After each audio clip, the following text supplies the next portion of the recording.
Hey all, welcome to Parker's Reefs. On today's episode, we're going to do a vlog style update on the Dream Reef Tank. I'll go over what's been happening, what's coming up soon, and hopefully get your help in picking some fish to go in this tank next.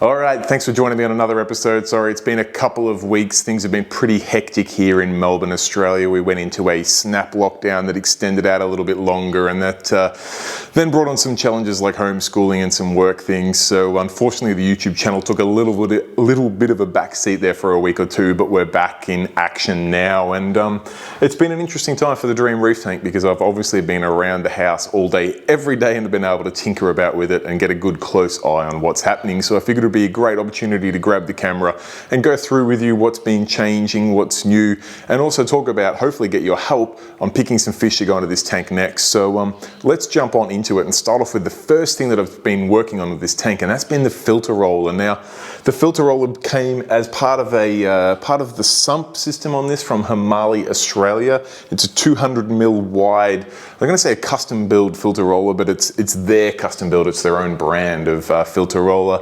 And it was a relatively new product at the Hamali line when added to this sump. Now, over the last couple of weeks, I had an issue where we burned through a whole roll. I just came out in the morning and noticed the skimmer was going absolutely crazy. The tank looked like it had a lot of floaties in it, and it had turned out that the filter roller had pulled the entire roll, a good, I think it's 200 meters worth of fleece through the sump and onto the used roll. Now, talking with Eric at Hamali, the guy's an absolute legend, we narrowed it down to one of two things, either a float switch sticking, which didn't appear to be the case. The float switch was down in its off position, but could have fallen off after the fact, or potentially a relay in the unit getting stuck on. So Eric, being the absolute champion he packaged up a new float switch, a dual float switch bracket, a new roller, and a new relay to fit up to that unit. So I went about fitting the new relay in there. It's a heavier duty relay which shouldn't stick on.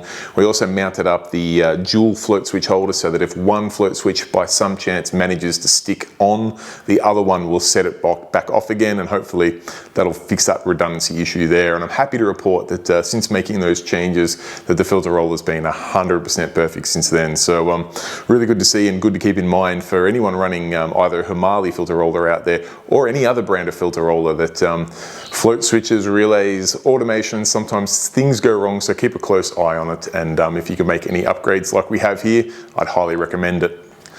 All right, next up on the updates for this tank has been a fairly steep uptake in the consumption of alkalinity, calcium and magnesium. Now, I'm not overly sure what's led to that. It could just be the tank maturing. It could be that I've put more and more coral in there. But what I think it actually is my magnesium levels have been low for some time. And by low, I mean around about 1250, 1280, or I'd much rather run them in the high 1300s, low 1400s range. So I've been manually dosing through my Kamoa some magnesium to get that up. And if anyone's ever dosed magnesium before, you'll know it takes quite a volume of magnesium supplement to bring your levels up. So just wanting to do it slowly, I've been dosing 50 mil a day on top of what my calcium reactor has been adding to this tank, and it's got it now up into the 1350, 1380 range. And as a result, I'm putting this down to that theory anyway. As a result of having that magnesium up, the consumption demands for alkalinity and calcium as well as magnesium have just accelerated. It seems like I've got things in the sweet spot now, and the alk is just getting chewed out of this tank, which is being monitored by my KH Guardian. And as a result, I just keep turning the pH of my calcium reactor down, down, down. I do have the Reef Octopus Kalkwasser reactor on there, and that's still churning away. I'll give you a bit of a close-up on that. One of my regular viewers did ask with a Kalkwasser reactor if the water goes perfectly clear at the top of the reactor or if there's any sediment in there. So I've got the reactor running now. I'll get the camera in nice and close so you can have a good look and see that that water at the top of the reactor is perfectly clear. There's no floating sediment in there at all. So it's doing its job. I have measured the pH of that, and it's measuring around about 12, which my pH pen could be beyond its range there, but it's definitely high pH. My tank measures in around about the 8.4, 8.5 mark. So knowing that the kalkwasser solution is significantly higher in pH than the tank water, dosing 3 ml a minute of that into the tanks, obviously helping keep those pH levels up. But we're talking about the calcium reactor. Now, when I first set it up, obviously the tank was fairly new and didn't have a lot of coral load in there just yet. So I did have the calcium reactor. I've tried to keep the effluent rate through the calcium reactor stable. I've got that at 30 ml a minute. And I've just been bringing my pH down. Now, I started off with a very high level of like 7.4, which is basically supplementing nothing to the tank. And I fairly quickly brought that down to about 7.1, 7.0. I'm happy to report now that with this sudden uptake of growth, we're now dropping down into the 6.8, 6.9 region. So the calcium reactor is starting to actually work a little bit and maybe generate a little bit of a sweat, which is good to see, because it's not just something in there for aesthetic purposes. It's doing its job. And happy to say that now that I've raised that magnesium up, all elements of both alkalinity, calcium and magnesium are staying nice and stable in the range where I like to run it, which is around 7.5 in the alkalinity. I know people say that I should be aiming for higher. That's fine, you do you, I'll do me. I've personally always had better results of alkalinity around 7.5 to 7.8. I like to run my calcium around 440 ppm and my magnesium about 1350 to 1400, and that's exactly where the levels are in this tank now. Coming over to this section of the sump, I've actually moved the calcium reactor output just here on the sump, just so I can actually visually see it dripping into the tank.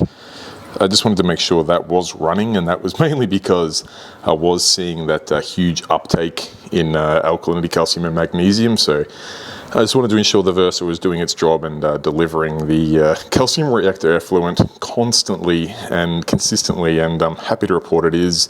The Brachypus macroalgae, I'll just take the cover off so you can have a look at it. It's going absolutely gangbusters. Have a look at that. Growing like a champ. There is a little bit of other algae in there, but you can see that I've now got, let's put that lid down. I've now got a bunch of snails in there, which I'll add to it every fortnight or so. I'll put another half dozen snails in there. That'll keep the other algae at bay, but the Brachypus itself is growing fast and thick and doing a really good job. So very, very happy with that choice of macroalgae in the refugium. Still, my nutrients aren't high whatsoever, but it's obviously pulling something out because it keeps growing, and I took a big handful out of that just a week ago.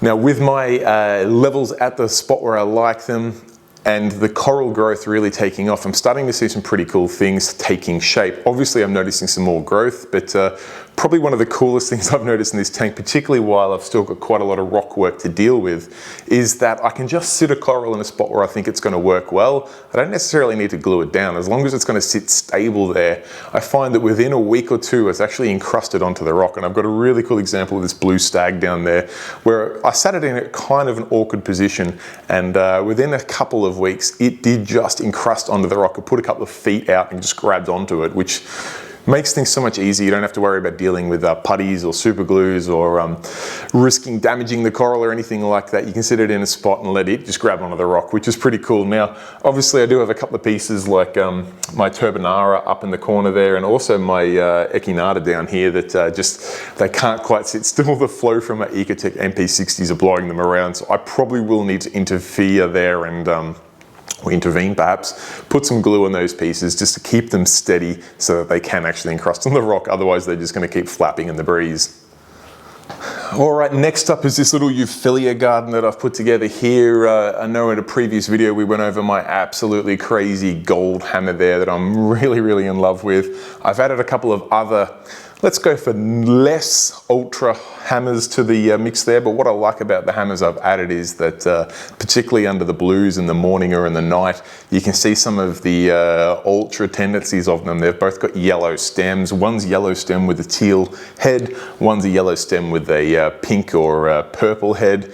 They kind of just look a little less in your face during the day, but then they shine later in the night, and that allows my other showcase Euphilias to really stand out. So I've got my beautiful gold torch here from Nick's Oceanarium, Aquarium, Terrarium up in Queensland, my brand new gold hammer there, which I've talked enough about, and this crazy mottled one here, this super toxic mottled hammer.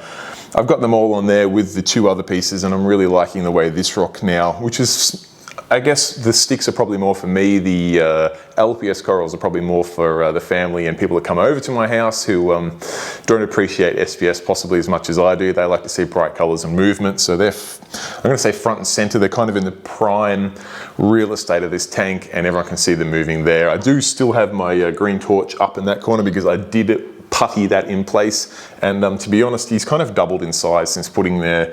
It's a really cool location because it's kind of hanging off the back of the rockwork there, so it just goes in a spot where nothing else really would go, and it's doing really well, and it gives a little bit of motion and movement over this side of the tank.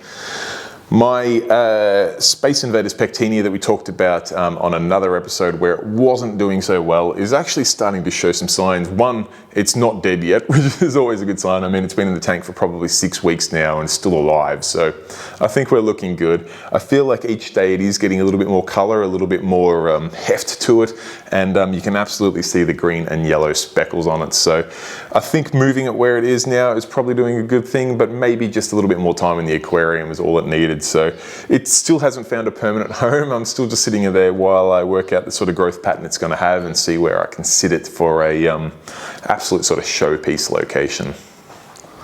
All right, we get onto the part of the video where I need your help, and that is to work out what fish to put in this system next. I can tell you which ones I absolutely am going to get, or maybe what species, subspecies I want to get, and then I want your help to try and narrow down what I should go from there. The remaining tangs I don't want to talk about just yet. I've got some other species of tangs that I do want to add to this tank. They will go in last. What I do want to add in is another Bellis Angel so I can pair up my beautiful bell. I do want to find a replacement girlfriend for my poor flame hawkfish who we spoke about. Unfortunately, the female got dragged into the MP60 and slaughtered in front of the family, which was horribly terrifying, but these things happen. What I would like to talk about is potential butterflies. I know butterflies are often considered non-reef safe, but I have had pyramid butterflies in the past. I'm pretty keen to add a school of pyramid butterflies in here, maybe a small school, 3 to 4 of them, and possibly one Zosta. And I'm not sure if I'm pronouncing that correct. Zosta, basically the evil-looking pyramid butterfly. I think one of those in with the standard pyramid butterflies will give a pretty cool-looking school. That's personally what I'm thinking next. I'd also like to add in a decent school of Antheas or glass cardinals or chromis, or potentially all 3. Antheas are one I definitely want to go for, but on the same hand, I know some Antheas can be fairly difficult to keep and require multiple feedings a day. I'm not too interested in some of those crazy ones. That being said, I do want beautiful bright colored Antheas that don't cost the world. But I want something that's probably going to be fine with 1 feed a day, at worst maybe 2 feeds a day. So I'm fairly inexperienced with Antheas. I've only ever had lyre-tail Antheas before, and I know they're like the hardiest ones out there, and they were nice, but this is the Dream Reef Tank, so let me know what species of Antheas you think I should add, or what other sort of schooling fish you think I should add, because I've got sort of some main bookends to the tank now, but a nice little school of small fish swimming around I think would be really nice. Of course, I could add some more blue-green chromis to the tank. The 4 in here are from my previous tank that I always start off with maybe 10 or 12. They are fine for 2, 3, 4 years, and then they start picking each other off. So these 4 have been together for some time. I do see them constantly fighting, but thankfully they're staying at 4. So fingers crossed. I could potentially add another 6 or 8 or 10 to this tank and see how we go. I noticed some of these guys are pretty big now, and like I said, they are fighting, so I'm a touch nervous about adding more chromis just to see them get picked off. But let me know what experience you've had with chromis and making sure that they don't pick each other off, if that's possible at all.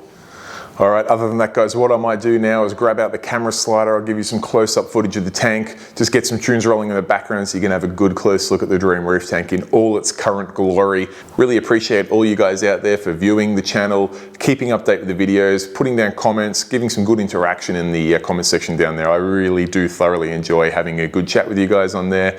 It makes this much more of a two-way interaction, which I really enjoy. So thank you again for watching. If you have any questions, comments, feedback, pop it in in that section down below. I do personally respond to each and every one in there. If you've got any suggestions for things you'd like to see in upcoming videos, I'm thinking about doing a little bit more of an overview of my battery backup system and what I do for tanks that aren't on my battery backup system in my fish room over there, because I know in Victoria at the moment we're rolling through some decent power outages at the moment, which obviously can be a huge deal for reef tanks. So it could be a good topical conversation, but please do let me know what other footage you'd like to see. I will be at Deer Park Aquarium this weekend, and I'm looking forward to seeing what stock they get in. I might be able to pick up some new fish or coral there and potentially take the camera around for a bit of a tour for all you guys at home. Anyway guys, other than that, I'll roll the footage of the tank. I hope you enjoy it. Till next time, stay safe, keep reefing. Bye.